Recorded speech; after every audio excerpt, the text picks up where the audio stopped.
नमस्कार, मैं अशोक कुमार पांडे और स्वागत है आपका टीसीएच पर। चुनाव है बिहार में, लेकिन राजनीतिक पारा अगर कहीं गरमाया हुआ है तो वो उत्तर प्रदेश में गरमाया हुआ है।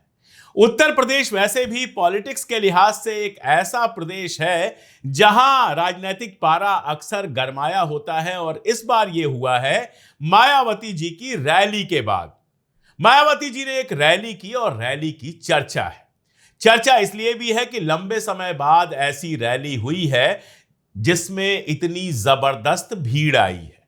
तो एक बात तो मायावती जी ने साबित कर दी ये रैली करके कि आज भी यूपी में सबसे ज्यादा भीड़ कोई जुटा सकता है तो उनमें बहन जी भी शामिल हैं।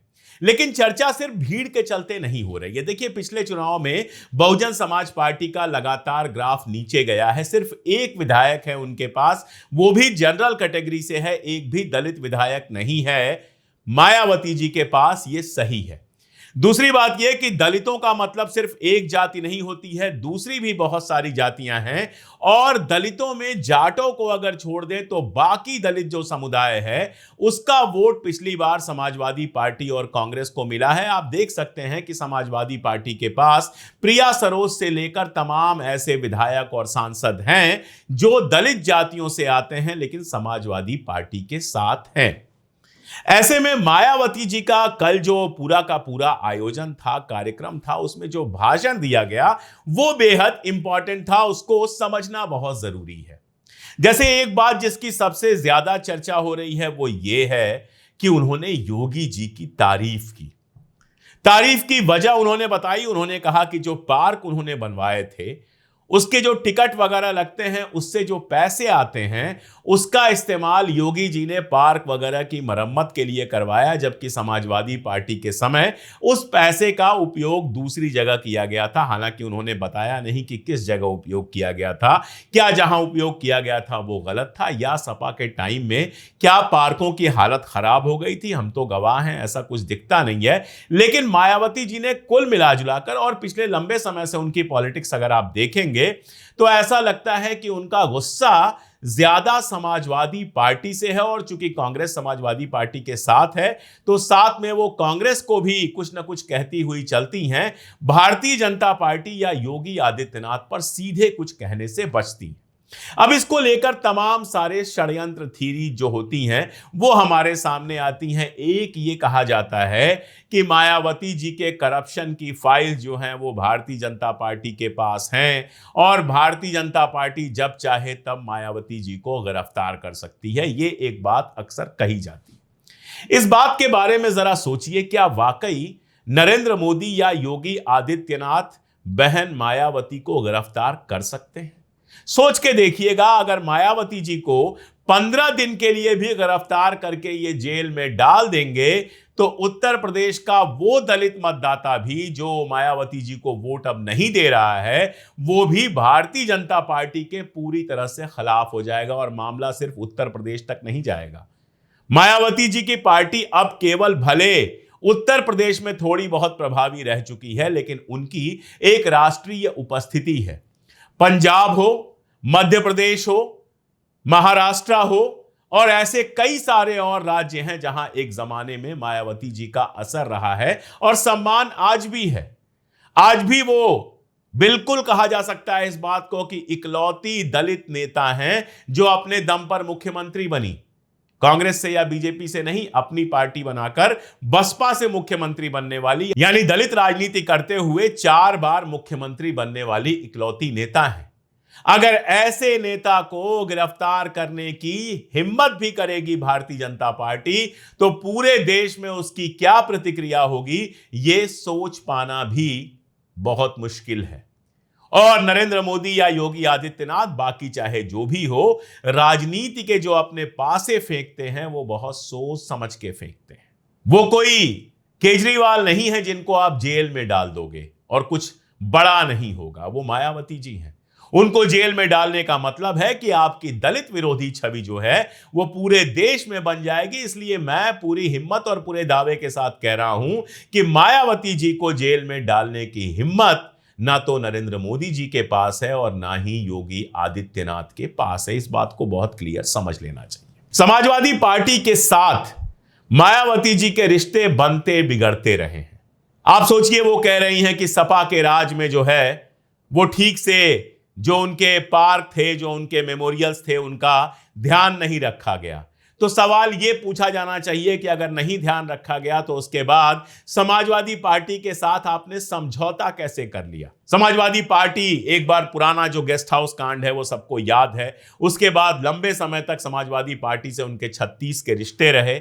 बाद में बुआ भतीजा बने लोग अखिलेश के साथ, उनकी तस्वीरें आई, चुनाव प्रचार किया गया, अखिलेश जी की जो पत्नी है उनका पैर छूते हुए फोटो आया, सब कुछ आया। और फिर से एक बार एकदम से हम देखते हैं कि मायावती जी आक्रामक होती हैं समाजवादी पार्टी के ऊपर और भारतीय जनता पार्टी को बख्श देती हैं। सवाल पूछे जा रहे हैं और सवाल पूछे जाएंगे। एक दलित आईपीएस ऑफिसर ने आत्महत्या की है। आरोप यह लगाया है कि सवर्ण अफसरों ने उनको गालियां दी हैं, जाति सूचक शब्दों का प्रयोग किया है, उनके साथ भेदभाव किया है। रायबरेली में एक दलित को पीट पीट कर मार दिया गया। सीजेआई गवई साहब जो हैं उनके ऊपर जूता फेंका गया। यह सारा कुछ हफ्ते 10 दिन के अंदर हुआ है। और मायावती जी जब मंच से भाषण देती हैं तो उस समय इनमें से किसी घटना का जिक्र नहीं करती हैं। रायबरेली वाली घटना पर रायबरेली जाकर परिवार से मिलती नहीं है। वैसे तो परिवार से मिलने वाली परंपरा बसपा में बहुत रही नहीं है। मायावती जी कभी भी लिंचिंग या इस तरह की घटनाओं के बाद जाती नहीं रही हैं, लेकिन दलितों के मुद्दे वो लगातार उठाती रही हैं। और अब ऐसी हालत हो गई है कि कई बार बड़ा से बड़ा ऐसा कोई कांड हो जाता है लेकिन मायावती जी के बयान भी नहीं आते। आखिर इसका क्या कारण है? ज्यादा समय वो दिल्ली के बंगले में रहती हैं, जहां ज्यादा लोगों से मुलाकात नहीं करती हैं।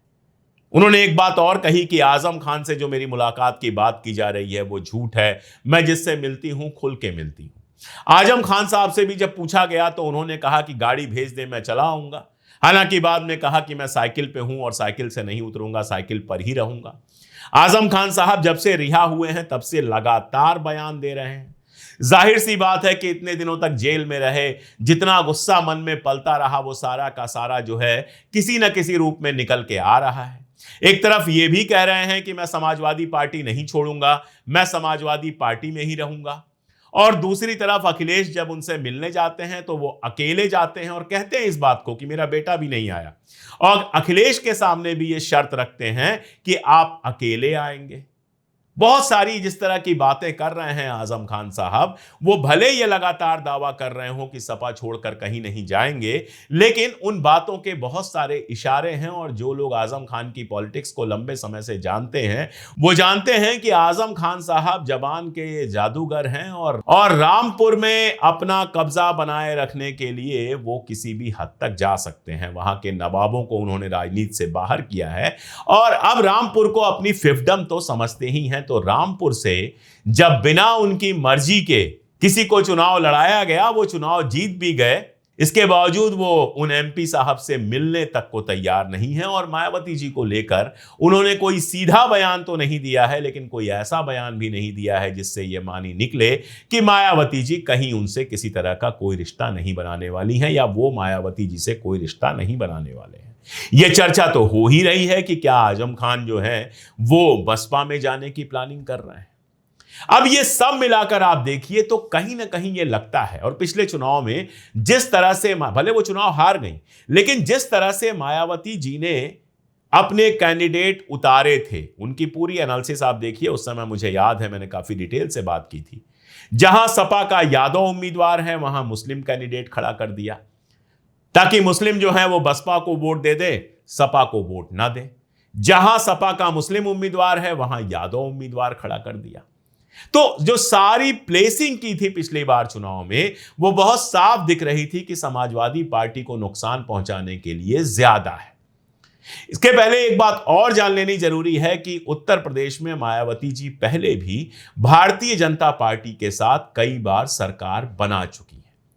तो प्लानिंग क्या है मायावती जी की, ये थोड़ा सा विचार करने वाली बात है। एक प्लानिंग ये हो सकती है कि वो इतनी सीटें जीत लें कि भाजपा को उनके समर्थन की जरूरत पड़े।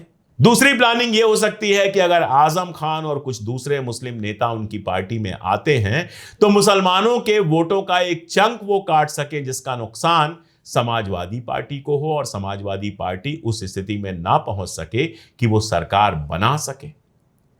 और तीसरा तो जो कहा जा रहा है, जो आरोप लगाया जा रहा है, चाहे वो अजय राय जी हों, चाहे वो अखिलेश जी हों, या फिर सुरेंद्र राजपूत जैसे लोग हों, ये लोग जो आरोप लगा रहे हैं वो है ही कि ये रैली जो थी वो भारतीय जनता पार्टी द्वारा प्रायोजित थी, ये जानबूझकर कराई गई थी ताकि दलित अत्याचारों से मुद्दे हट जाएं, ताकि मायावती जी को फिर से एस्टैब्लिश किया जा सके। अभी जो हालात यूपी में हैं, पिछली बार तक जिस तरह से मायावती जी ने चुनाव लड़ा है, उससे तो यही लगता है कि मायावती जी जितनी मजबूत होंगी, फायदा बीजेपी को होगा। लेकिन उत्तर प्रदेश की राजनीति को अगर आप समझते हैं और उत्तर प्रदेश की राजनीति का आप इतिहास जानते हैं, तो एक बात और है, मायावती जी मुख्यमंत्री से कम किसी बात के लिए नहीं सोचती हैं, और एक वक्त था कि उनका नाम प्रधानमंत्री के लिए भी लिया जाता था। तो अब किस दबाव में है वो, किस परेशानी में है वो, ये तो कोई नहीं जानता।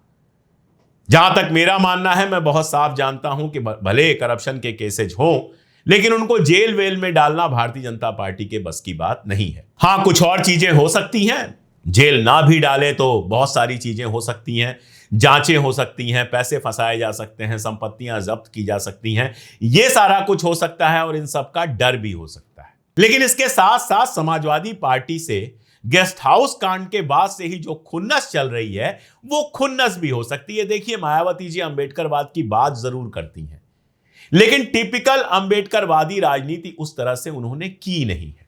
भारतीय जनता पार्टी के साथ बार बार गठबंधन किया है, इसलिए सांप्रदायिकता के सवाल पर तो उनसे सवाल पूछा जा सकता है बड़े आराम से कि आपने पहले भी गठबंधन किया है, आप आगे भी गठबंधन कर सकती हैं। सांप्रदायिकता के सवाल को लेकर कभी बहुत ज्यादा आक्रामक मायावती जी रही नहीं है। ठीक है, भाषण वगैरह में भले बोल दें, लेकिन एक पार्टी के तौर पर बसपा कभी सांप्रदायिकता पर बहुत ज्यादा आक्रामक नहीं रही है। इसके बावजूद मुस्लिम वोटों का एक अच्छा खासा हिस्सा एक जमाने में बसपा के साथ रहा है। नसीमुद्दीन सिद्दीकी वगैरह थे बसपा में, और बसपा को अच्छा खासा मुस्लिम वोट मिलता था, इसमें कोई दो राय नहीं। लेकिन इस वोट के बावजूद, चाहे वो गोधरा कांड हो, चाहे उसके बाद की चीजें हो, चाहे यूपी से लेकर देश भर में मुसलमानों की लिंचिंग का मामला हो, चाहे आई लव मोहम्मद का मामला हो, आप मायावती जी की कोई सक्रियता या उनका बयान बड़ी मुश्किल से ढूंढ पाएंगे। तो सांप्रदायिकता के मामले पर मायावती जी का ऐसा कोई कमिटमेंट नहीं है कि वो भारतीय जनता पार्टी के साथ सरकार बना सके। इस बात को बहुत साफ समझ लेना चाहिए। जहां तक सरकार चलाने की बात है, किसी से खराब सरकार उन्होंने नहीं चलाई। उनके जमाने में सरकार अच्छी चली, लोग खुश थे, कोई दिक्कत नहीं थी, ये सच्चाई है। करप्शन होगा, करप्शन था, इसमें कोई दो राय नहीं है, लेकिन कोई ऐसी सरकार यूपी में नहीं रही है जिसमें करप्शन नहीं रहा है। अनुशासन मायावती जी के जमाने में था, इसमें कोई दो राय नहीं। लेकिन अब उस जमाने को जमाना हो गया है। जिस पीढ़ी ने मायावती का शासन देखा है, उस पीढ़ी को काफी वक्त हो गया है। उसके बाद एक पूरी पीढ़ी खड़ी हो गई है जिसको अब याद नहीं है कि मायावती जी का शासन कैसा था। 15-20 साल बहुत होते हैं राजनीति के अंदर। दूसरी बात, मायावती जी के बहुत सारे जो लेफ्टिनेंट्स थे वो अब उनको छोड़ के जा चुके हैं। उनके बाद नंबर 2 का नेता कौन है, ये पूछना और इसका जवाब पाना दोनों मुश्किल है। अगर आप कहें कि सतीश चंद्र मिश्रा जी उनके बाद नंबर 2 के नेता हैं क्योंकि वो बहुत दिखाई देते हैं, तो सतीश चंद्र मिश्रा जी किसी वार्ड से वार्ड मेंबर का इलेक्शन लड़ने लायक भी नेता नहीं है। वो बाकी सारी सेटिंग गेटिंग करते होंगे, लेकिन नेता वो नहीं है। उसके अलावा वो आकाश आनंद को लगातार आगे कर रही हैं, कह रही हैं कि जैसे मुझे कांशीराम जी ने आगे किया, मैं आकाश आनंद को या आगे कर रही हूं। आकाश आनंद की हालत यह है कि कई बार उनको डिसोन कर चुकी हैं, कई बार ओन कर चुकी हैं। पिछली बार हमने देखा था कि आकाश आनंद जो ही भारतीय जनता पार्टी पर आक्रामक हुए, उनको किनारे लगा दिया गया था। यानी उनके सामने भी बहुत क्लियर होगा कि वो भारतीय जनता पार्टी के खिलाफ बहुत ज्यादा नहीं जा सकते हैं, थोड़ा बहुत बोल लें। इन सब चीजों को अगर एक साथ देखें तो अगले चुनाव की जो सूरत नजर आती है, उसमें मायावती जी हद से हद ये कोशिश करती नजर आ सकती हैं कि उनको कुछ सीटें मिल जाएं, ताकि अगर बीजेपी को सरकार बनाने भर की सीटें ना मिले तो वो सपोर्ट कर सकें और बदले में अपनी पार्टी के लिए कुछ पद वगैरह ले सकें।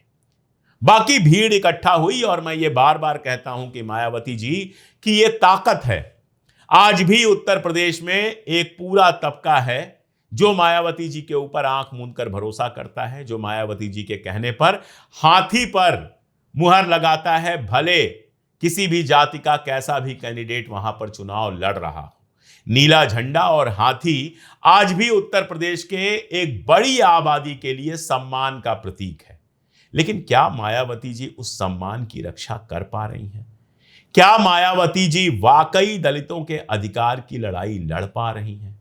क्या मायावती जी उस उत्तर प्रदेश सरकार की तारीफ करके, जिसके ज्यादातर समर्थक आरक्षण के विरोधी और दलितों के मुखालिफ हैं, डॉक्टर अंबेडकर के बारे में जाने कैसे कैसी बातें करती हैं, अपने समर्थक वर्ग को निराश नहीं कर रही हैं? और अगर ऐसा हुआ तो यकीन जानिए कि यह भीड़ जो है वोट में तब्दील होगी कि नहीं होगी, ये वक्त ही बताएगा। क्योंकि एक पूरी पीढ़ी आ चुकी है उसके बाद, जो या तो अंबेडकरवादी है तो फिर वो सांप्रदायिक नहीं है, वो सांप्रदायिकता से आगे सोचती है, संविधान बचाने की बात सोचती है, और वो इस बात पर भरोसा नहीं करेगी, इस बात को स्वीकार नहीं करेगी कि एक अंबेडकरवादी पार्टी बसपा जो है वो भाजपा के साथ गठबंधन करे, और या तो दूसरी पार्टियों में वो बहुत कायदे से सेटल हो चुकी है। तो देखना है मायावती जी का कितना असर होता है। और दरअसल इस पूरी कवायद का असर जो है वो बिहार चुनाव में भी होने वाला है, जहां पर सीजेआई के ऊपर जो जूता फेंका गया है, आरजेडी और कांग्रेस बड़ा मुद्दा उसको बनाने जा रही हैं। मायावती जी वहां जाकर उसको काउंटर करती हैं या उस मुद्दे पे कुछ और बात करती हैं, ये भी देखने वाली बात होगी। आज के लिए इतना ही, बहुत शुक्रिया।